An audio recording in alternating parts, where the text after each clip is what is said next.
Marlon Brando bought a private island in 1967 and made it illegal for almost everyone to go there.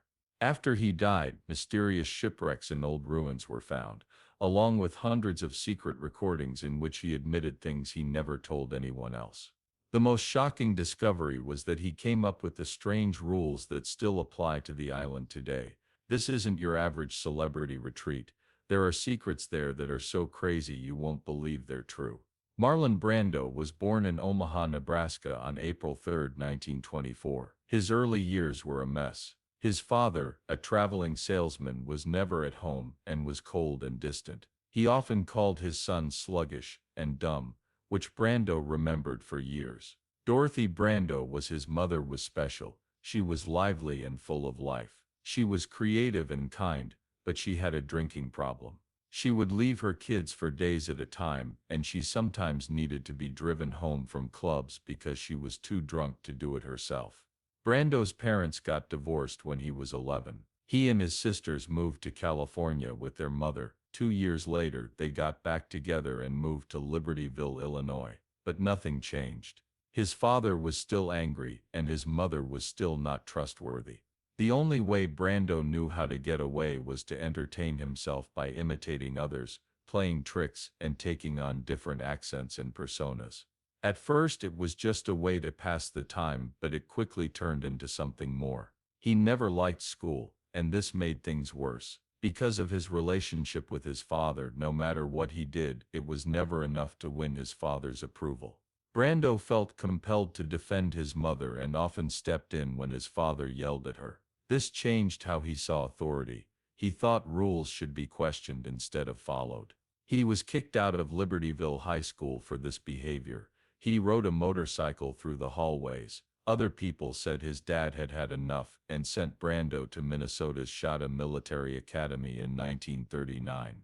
He thought that strict punishment would change Brando, but it only made him more disobedient. He became famous for pulling practical jokes and once took the school, never found out where it went. But Brando did find something real in one place. He found meaning in the school's theater program and learned that acting was more than just a way to pass the time from drama teacher Earl Duke Wagner.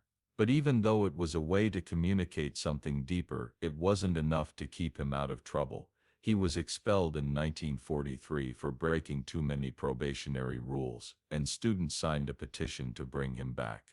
Brando didn't wait to find out. He went out. He took the train to New York City instead of going back home. He enrolled in the theater workshop and moved in with his sister. Stella Adler taught him to use his imagination instead of just his own experiences by introducing him to method acting. She also told him to read, listen to music, and try out other ideas. Brando took what she taught him to heart. He wanted to do more than just act. He wanted to change the way people thought about acting. When Marlon Brando played Stanley Kulski in the movie Desire at the Ethel Barrymore Theater in New York City on December 3, 1947, his career took off. Even though he was only 24, his performance was unmatched by the audience. Brando made Tennessee Williams' play, which was already a huge hit, memorable. Director Elliot Kazan and Williams noticed something special in Brando. Stanley was originally written for an older man, but Brando brought something new to the role by not just playing a thug. His anger and aggression didn't feel practiced, they felt real. It was impossible to deny his physical presence. He didn't just play the part, he turned it into himself. To prepare for the part, Brando watched real-life boxer Rocky Graciano in a boxing gym, copying his stance, speech patterns, and way of moving. Later, Graciano was startled to see a streetcar. After the curtain went up, the jerk from the gym came on stage and started to play me. Brando gave an amazing performance, and Stella became famous for the way he yelled, spoke, and danced. Many critics said that Jessica Tandy's performance as Blanche DuBose won her a Tony Award, but Brando became the production's spokesperson.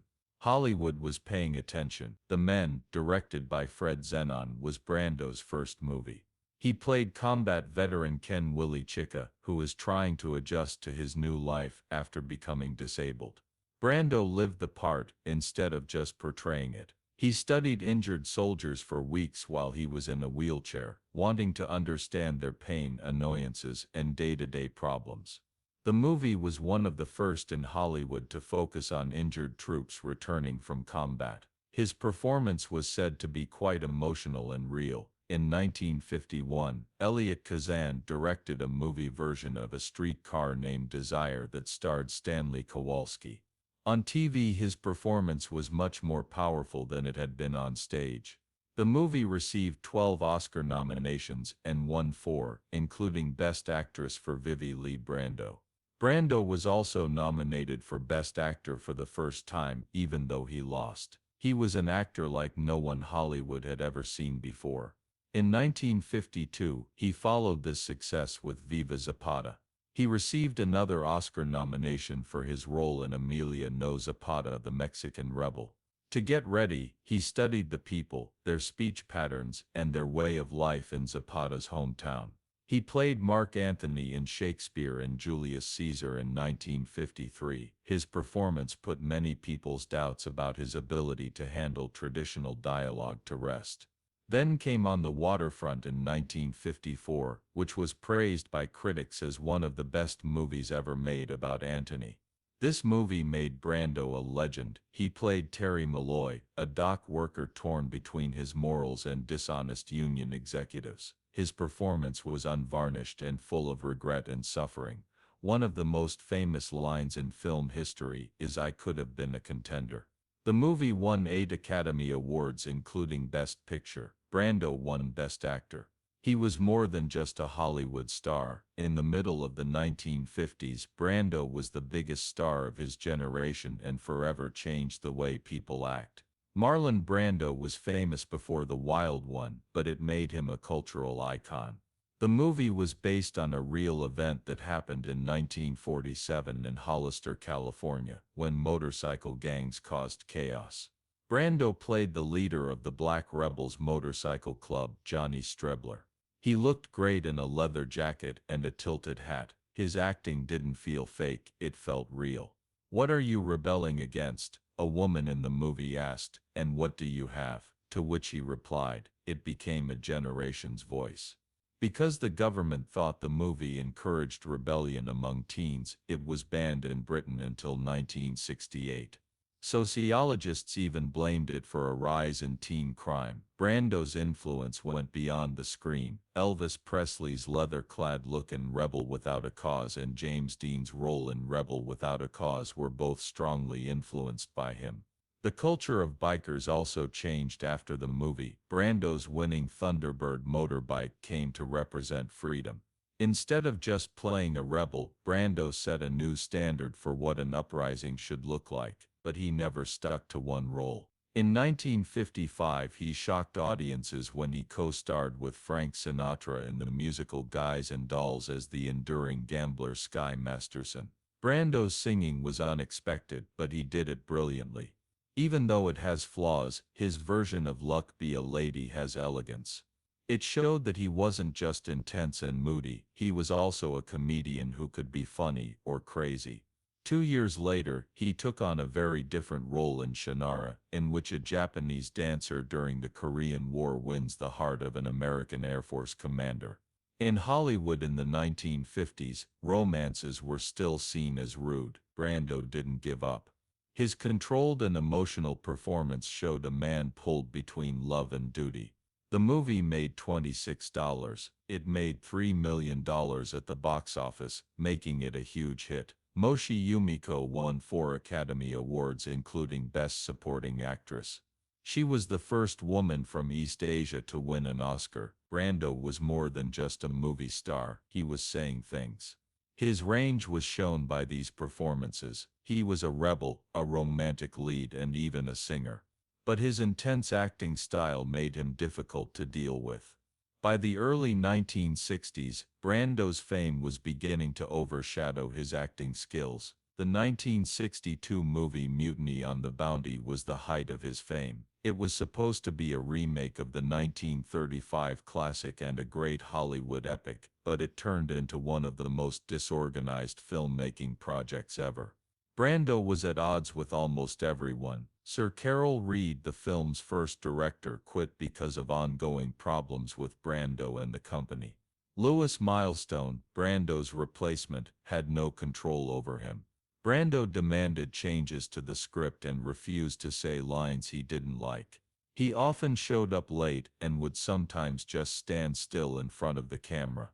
Things got out of hand with the production. The budget went up to more than $19 million, which was surprisingly. MGM was about to go bankrupt, and Brando's co-stars were furious. Richard Harris called him a nightmare to deal with. Milestone called the movie The Mutiny of Marlon Brando. When it finally came out, it had beautiful sets and stunning cinematography, but critics weren't impressed. Many thought the 1935 original was better. Audiences were confused by Brando's performance as Fletcher Christian. He played him as soft-spoken and a little haughty instead of a strong hero. It was a risky choice that didn't work out the way he had planned. The Bounty Mutiny marked a major shift. Brando was still one of Hollywood's best actors, but the studios were growing. His rebellious personality, which used to make him interesting, was now a problem. By the 1960s, Marlon Brando had lost his status as a box office star. His Hollywood image was crumbling, and his career had taken a terrible turn for the worse. He directed and starred in the 1961 movie Jacks, which was the start of it, even though he only made $4.3 million at the box office, which was $6 million more than planned. Brando was angry when Paramount Pictures finally took over the cutting process. The movie became famous and was added to the National Film Registry in 2018. But it wasn't a success for Brando. He never did another movie like it again. After directing a movie, Brando had trouble with his acting career as well. The Fugitive Kind, a 1960 movie based on a Tennessee Williams play, didn't do as well as people thought it would. He also had success with The Ugly American 1963, Bedtime Story 1964, Muratory 1965 and The Appaloosa 1966, but none of them were big hits.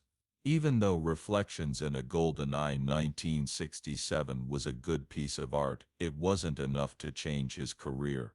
Brando quit acting completely by 1968, and his 3-year break showed that he had lost interest in Hollywood.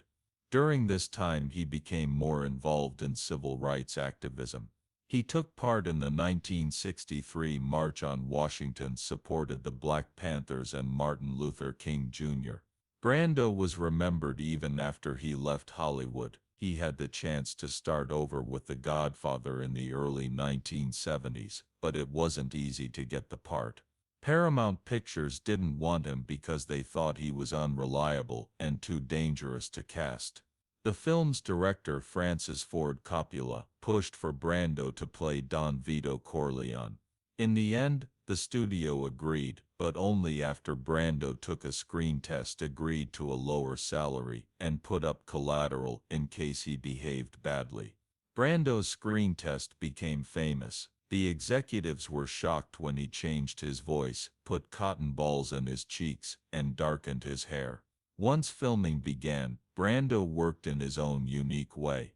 Instead of memorizing lines, he relied on cue cards that were placed around the show for him to read. Robert Duvall, who played Tom Hagen, even had lines taped to his chest. This strategy might have been hard for other performers, but it worked for Brando.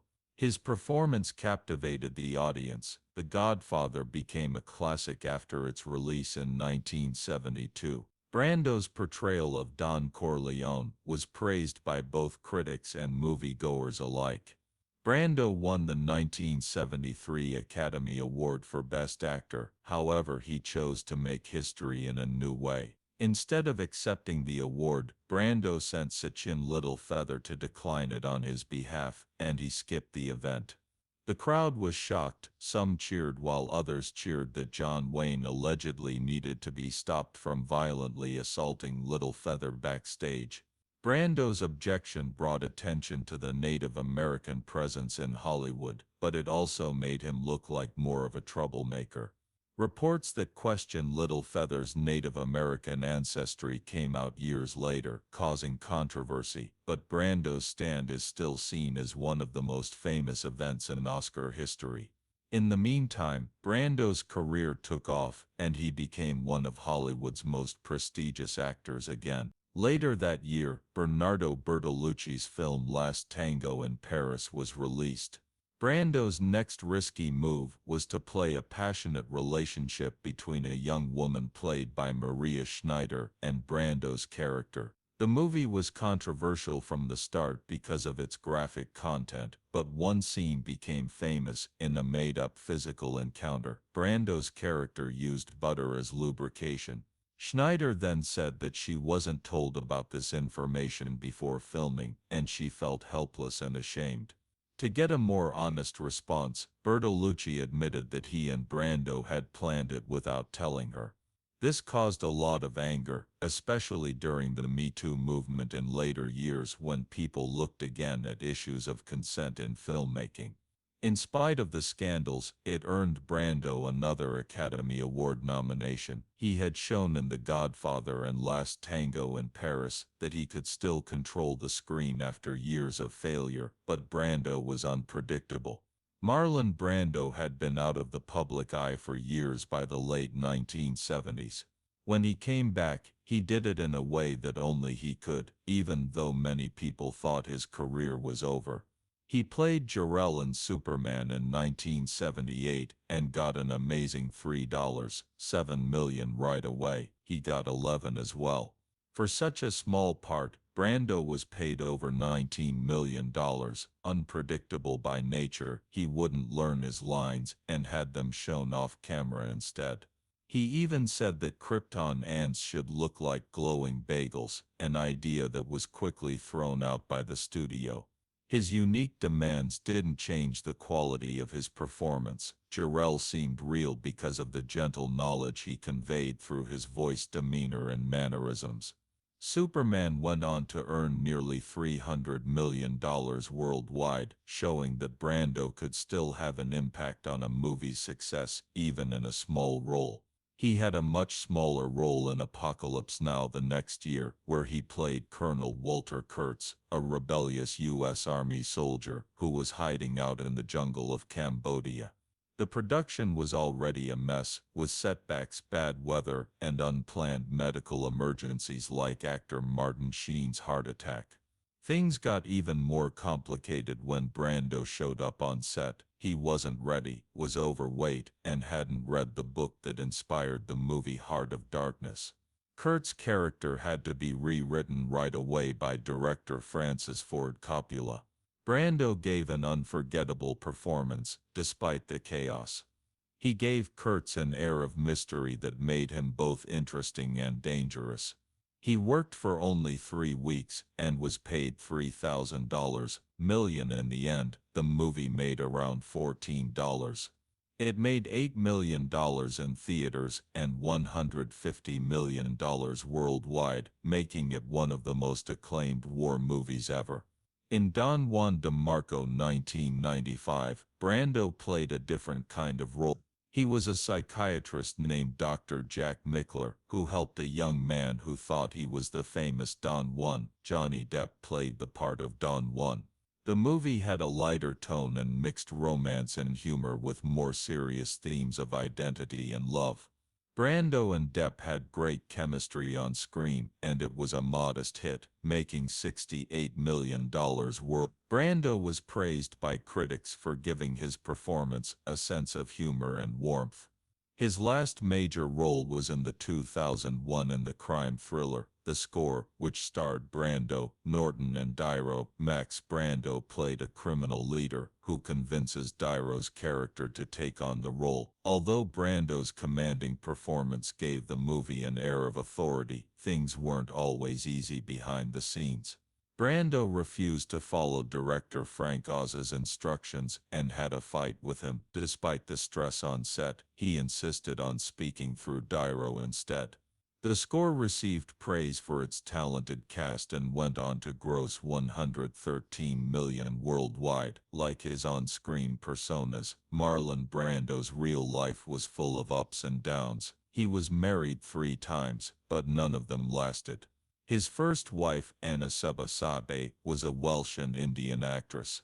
They had a child named Christian together, but their marriage was tainted by after Kashi's drug problems caused a custody dispute. After their marriage ended in 1959, Christian was taken by Kashi to a hippie commune in Baja, Mexico. After 12 years of custody battles, Brando finally got full custody of Christian when he was 13 years old, but the damage had already been done. Later, Brando admitted that his child had become emotionally unstable. In 1960, he married actress Movida Castana, but their relationship was tense because she was 13 years older than he was. To keep Brando from overindulging in food, Castaneda shut the fridge in their house and ate the lock. When Brando found out it wasn't legal, they ended their marriage. 1968, even though Castaneda had been married before, she never officially divorced her first husband.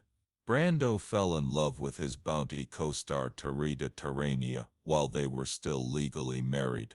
He was 38 years old, and she was a 19-year-old Tahitian actress. Their 2 children, Simon and Cheyenne, were born during this marriage, but it ended in tragedy, just like all of his other marriages. Tarita finally broke up with Brando in 1972 because he was cheating on her, and their kids kept her connected to him even after they split up. Rita Moreno and Brando had an affair for 8 years. It was one of the most passionate and destructive relationships of Brando's life. She was 22 and he was 30 when they met on the Desiree set in 1954. She was immediately attracted to him, but their relationship was marked by emotional manipulation. She kept going back to him even after he had cheated on her several times and fathered children with other women. Later she admitted that she became addicted to the cycle of getting him back.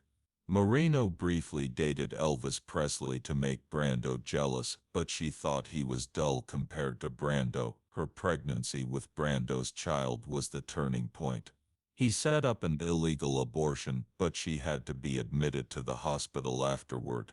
Moreno, who was emotionally spent and heartbroken, tried to kill herself in Brando's house by taking a bottle of sleeping pills. It wasn't about retaliation, she later said. All she wanted was for the suffering to end. Even though they had a professional reunion the next day in 1968, their relationship ended soon after. Moreno hit Brando, letting out years of pent-up anger. In hindsight, she said Brando was her greatest passion, but their relationship almost ended her life. Brando's emotional problems didn't end with his relationships. Tragedies that happened in his family would follow him for the rest of his life. His half-sister Cheyenne's lover Dagdro was shot and killed by his on May 16, 1990. Brando's son Christian was killed in his Mulholland Drive home. Christian said he was standing up for Cheyenne because she had told him that Dro was mistreating her, but there were no signs of a fight before Christian was fired. Brando was devastated. He cried in court as he admitted he had failed as a father. Christian was given a 10-year prison sentence after pleading guilty to voluntary manslaughter. He was released after only 5 years of service. Cheyenne's recovery from the trauma was never complete. She had been dealing with mental health issues for years, but she had a severe depressive episode after Drit's death. When she was deemed mentally incompetent, she lost custody of her son Tuki. She killed herself by hanging herself in her mother's Tahiti home on April 16, 1990.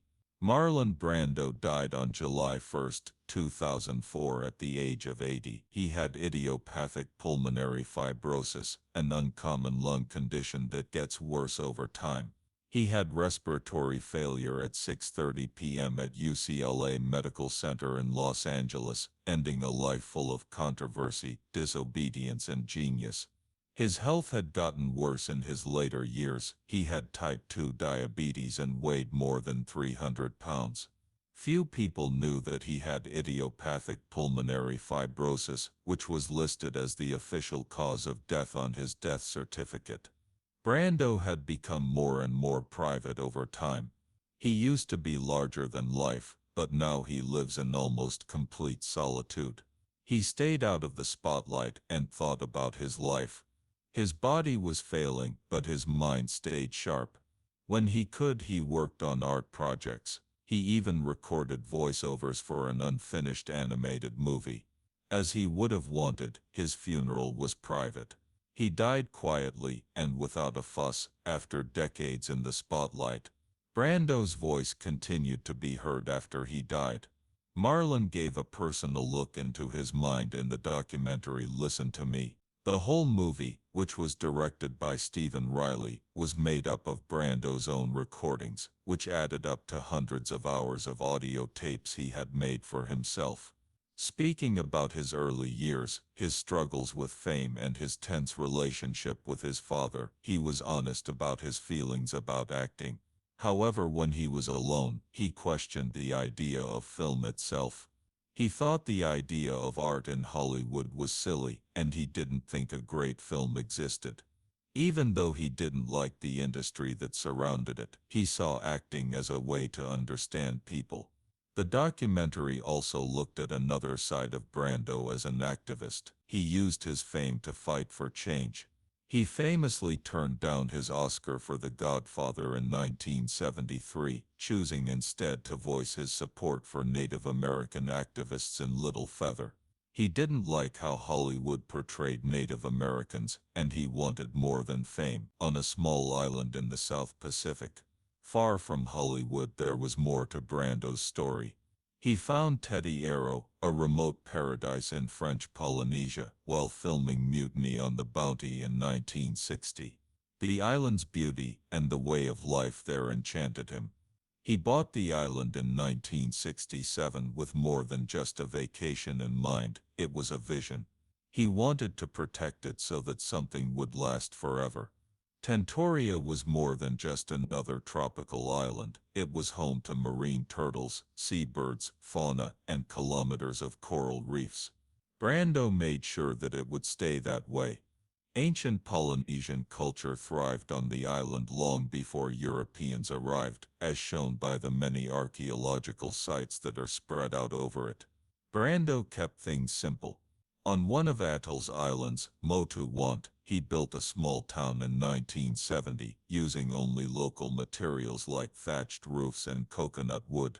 He made sure that nothing would upset the delicate balance of the environment.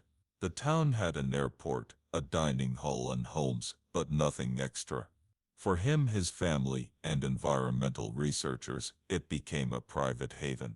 Tentoria also had secrets. In 1980, the Bermudan yacht Condor ran aground on its reef, leaving behind debris that stayed there for many years. At one point, Brando planned to use some of the ship's parts for another project, but it never came together, like many of his other ideas.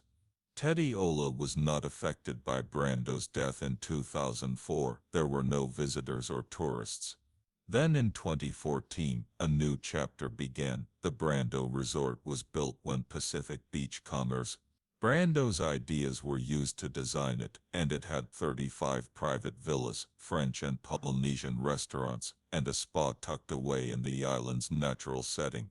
But the most important thing about it was that it cared about the environment. To protect sea turtle nesting sites, no overwater buildings were allowed. Only private planes were allowed. The resort limited access to protect the reef, and waste was carefully disposed of to avoid damage to the ground. Teddy is still having problems. The island's fragile ecosystem is in danger from climate change, and efforts are still being made to protect it. However, the island continues to represent Brando's values. He had lived his whole life defying expectations and refusing to let Hollywood critics, or even his own history, define him. In the end, his biggest contribution went beyond the screen. It was clear in his lifestyle, the causes he supported, and the legacy he left behind. The island holds the dream of a man who never stopped wondering about the world.